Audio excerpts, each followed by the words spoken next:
Hello दोस्तों, स्वागत है आपका मेरे यूट्यूब चैनल पर जिसका नाम है नेक्स्ट एग्जाम वीकली। आज हम डिस्कस करने वाले हैं बायो के 6 पार्ट के बारे में। इसमें एमसीक्यू क्वेश्चन है 12 और मैं हर क्वेश्चन के लिए आपको 5 सेकंड दूंगा और लास्ट में आपने कमेंट करके बताना है कि आपने 12 में से कितने आंसर सही किए हैं। तो चलिए शुरू कर देते हैं वीडियो को। वीडियो शुरू करने से पहले अगर आप मेरे चैनल पर न्यू हैं तो प्लीज़ चैनल को सब्सक्राइब कर लीजिएगा और अगर आपको वीडियो पसंद आती है तो लाइक और शेयर जरूर कीजिएगा। तो चलिए शुरू करते हैं फिर पहले क्वेश्चन से। आज का पहला क्वेश्चन है, साबूदाना किससे प्राप्त बनाया जाता है। तो साबूदाना किससे बनाया जाता है ये बताना है आपको। ए पाइनस से बनाया जाता है, बी सैड्रस से बनाया जाता है, सी जूनीपेरस से बनाया जाता है और डी साइकस से बनाया जाता है। तो सही आंसर बताना है आपको। 5 सेकेंड है, अपना आंसर सोच लीजिएगा कि साबूदाना किससे बनाया जाता है।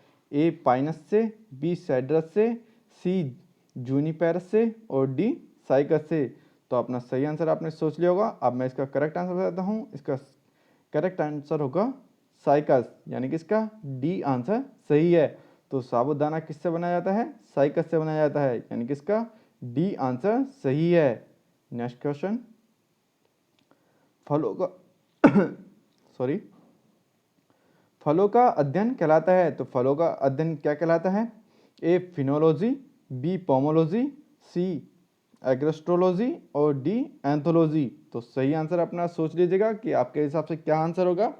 फलों का अध्ययन क्या कहलाता है। ए फिनोलॉजी, बी पोमोलॉजी, सी एग्रोस्ट्रोलॉजी और डी एंथोलॉजी। तो सही आंसर सोच लीजिएगा। इसका सही आंसर क्या होगा।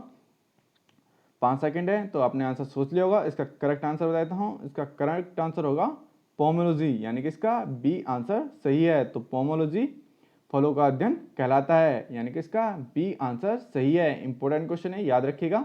नेक्स्ट क्वेश्चन देख लेते हैं।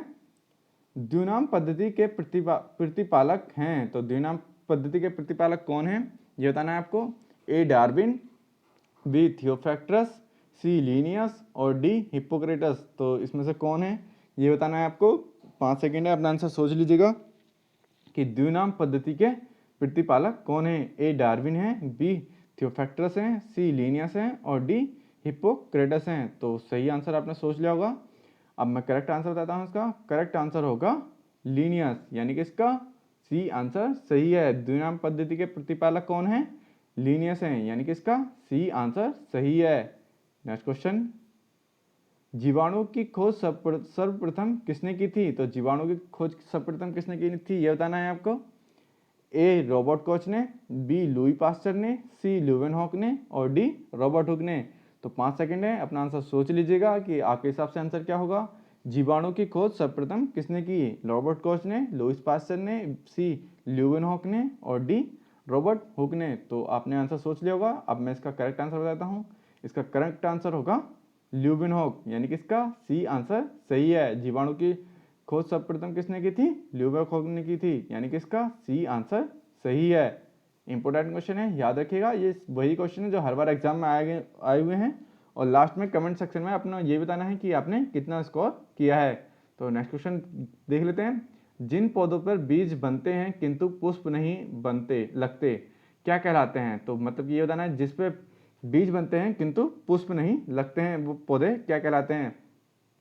ए ब्रायोफाइटा फाइटस, बी टेरिफाइटस और सी आवृत्ति बीजी और डी अनावृत बीजी। तो इसमें से सही आंसर क्या है। 5 सेकंड है, अपना आंसर सोच लीजिएगा। बहुत ही इंपॉर्टेंट क्वेश्चन है ये और लगभग यही क्वेश्चन पूछे जाते हैं और बार बार रिपीट होते हैं। तो आंसर याद रखिएगा।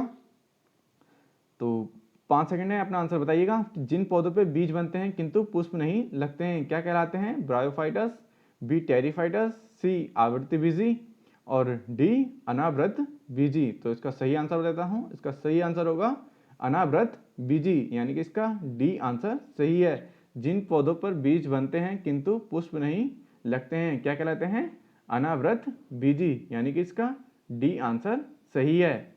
नेक्स्ट क्वेश्चन, जीवाणुओं की साधारण आकृति क्या होती है। तो जीवाणुओं की साधारण आकृति क्या होती है ये बताना है आपको। ए सर्पिल होती है, बी गोल होती है, सी छड़रूपी होती है और डी कौमारूपी होती है। तो सही आंसर बताना है आपको। 5 सेकंड है, अपना आंसर सोच लीजिएगा। जीवाणुओं की साधारण आकृति क्या होती है। ए सर्पिल होती है, बी गोल होती है, सी छड़ रूपी होती है और डी कोमा रूपी होती है। तो इसका सही आंसर बताता हूँ, इसका सही आंसर होगा छड़ रूपी, यानी कि इसका सी आंसर सही है। जीवाणु की साधारण आकृति क्या होती है? छड़ रूपी होती है, यानी कि इसका सी आंसर सही है। नेक्स्ट क्वेश्चन, जो जीवाणु आकार में सबसे छोटे होते हैं क्या कहलाते हैं? तो ये इसका आंसर बता देना है आपको। जो जीवाणु आकार में सबसे छोटे होते हैं उनको क्या कहते हैं? कि वाइब्रियो, बी गोलाणु, सी डंडाणु और डी स्पाइरिला। तो इसका 5 सेकंड है, अपना आंसर सोच लीजिएगा कि जो जीवाणु आकार में सबसे छोटे होते हैं क्या कहलाते हैं? ए वाइब्रियो, बी गोलाणु, सी डंडाणु और डी स्पाइरिला।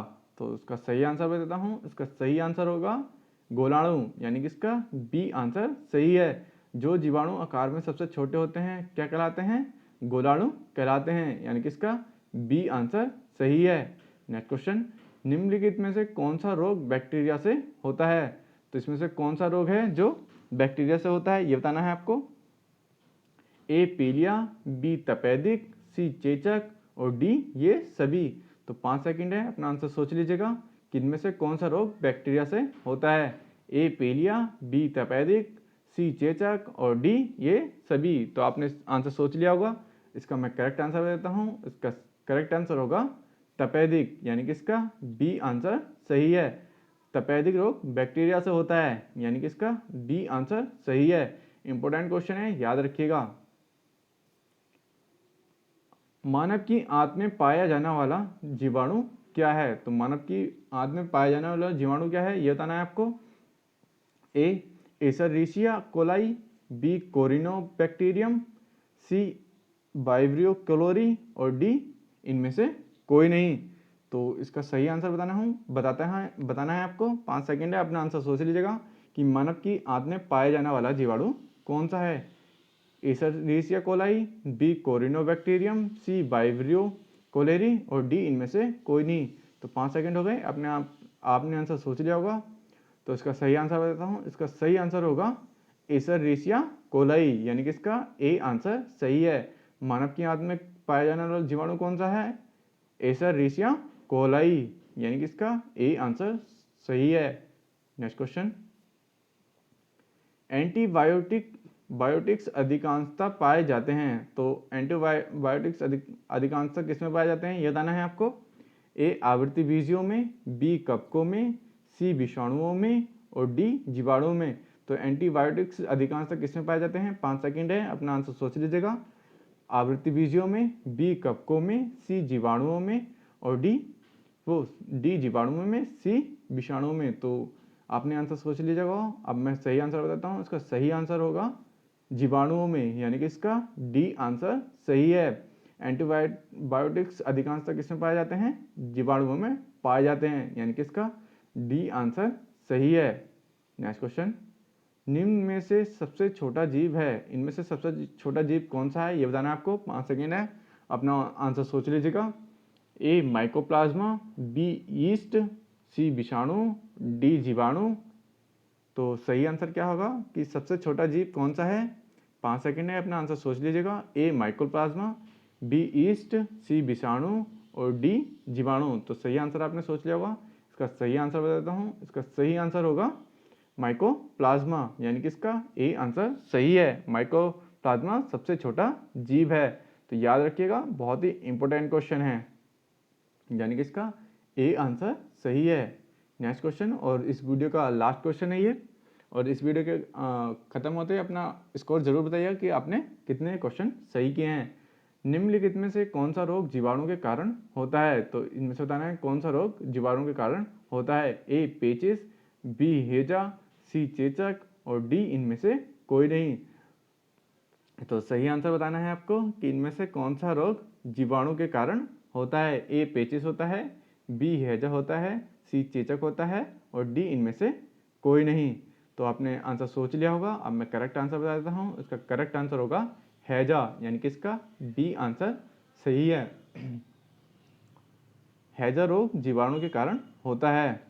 तो ये थे आज के क्वेश्चन। उम्मीद है आपको वीडियो पसंद आई होगी। अगर वीडियो पसंद आती है तो प्लीज़ वीडियो को लाइक कीजिएगा और अपने दोस्तों के साथ ज़्यादा से ज़्यादा शेयर कीजिएगा। और अगर आप मेरे चैनल पर पहली बार विजिट कर रहे हैं तो प्लीज़ चैनल को सब्सक्राइब कर लीजिएगा। धन्यवाद।